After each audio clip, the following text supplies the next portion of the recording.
President Trump says he isn't ruling out using the U.S. military to strike Iran's nuclear facilities. Trump's message comes after Iran's supreme leader warned if the U.S. joins Israel's military campaign, it will be met with, quote, a forceful response. Speaking with reporters at the White House, the president said his message to Iran's supreme leader is good luck, but he's not revealing whether he'll give Iran an ultimatum. You could say so. They know what's happening. Maybe you could call it the ultimate ultimatum, right? I may do it, I may not do it. I mean, nobody knows what I'm going to do.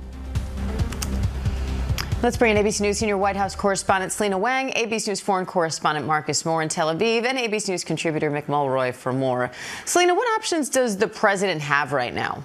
Well, sources tell us that the president is assessing a range of options, including military intervention, helping Israel to strike to end Iran's nuclear program. At this point, we don't know what the president is going to decide, but this could be one of the most consequential decisions of the Trump presidency, as he is facing pressure from both Israel and Iran to intervene, but in very different ways. As I mentioned before, Israel wanting the U.S. to help them militarily. It is only the U.S. that has that 30,000-pound bunker buster that can reach deep into the Iranian facility, deep underground. But then on the other hand, Iran wants the U.S. to intervene. But in order to help bring about a diplomatic resolution to this, to have Iran come back to the table and to bring about a ceasefire. Now, President Trump had been holding out hope for a nuclear deal, but the president has been saying that his patience is wearing thin. And when he was asked just moments ago whether or not the U.S. was going to strike militarily, the president said, I may do so, I may not. But officials are telling us that these next 24 to 48 hours are going to be absolutely critical when it comes to whether or not a diplomatic solution is still possible. And I do also just want to alert that moments ago, the U.S. ambassador to Israel posted an announcement on X that American citizens who want to leave Israel should stay on alert, because the post says that the U.S. is working on evacuation flights and cruise ship departure, saying that they must enroll in the Smart Travel Enrollment Program. It's unclear what the timing of this evacuation would be. Marcus, what's the latest on the fighting? No, the fighting continues, Diane, and it remains tense here in Tel Aviv and across the region.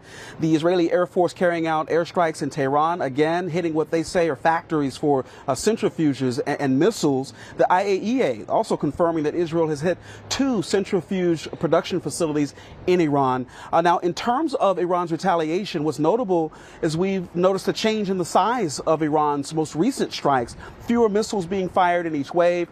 For example, according to Israeli officials, Iran has fired about 30 projectiles the last 2 nights in a row. That's compared to 100 missiles fired towards Israel in the first days of its response, Diane. And Mick, Russia's President Putin and Turkish President Erdogan are condemning Israel's active force against Iran. They're calling for an immediate cessation of hostilities. Now, President Trump says he spoke with Vladimir Putin yesterday, and that Putin had offered to mediate again between Israel and Iran.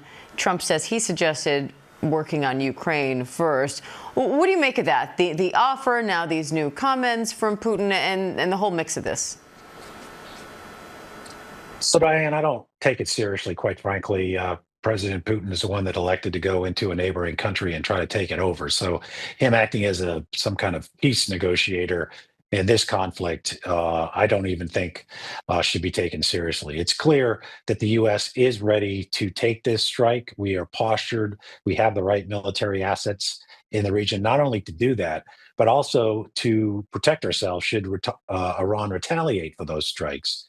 We have 2 aircraft carrier strike groups. We've moved a lot of aircraft to the region, and I think we are ready if that is what the president decides.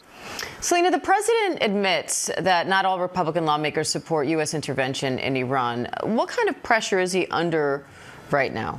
He's under a lot of pressure, especially from within the Republican Party, and there are major divisions within his party and also among the MAGA base. You have some prominent Republicans like Senator Lindsey Graham who are urging the president to get involved militarily to help Israel end this all at once. But on the other hand, you've got key MAGA figures, people like Steve Bannon and Tucker Carlson, who are very, very strongly in public saying that the U.S. should not get involved. Remember, President Trump had campaigned on ending all wars, ending forever wars. He had promised to end the war in Ukraine in 24 hours, saying that wars would never happen on his watch. So this is enormously consequential. Also, from a political standpoint, the decision he makes here could be politically very risky.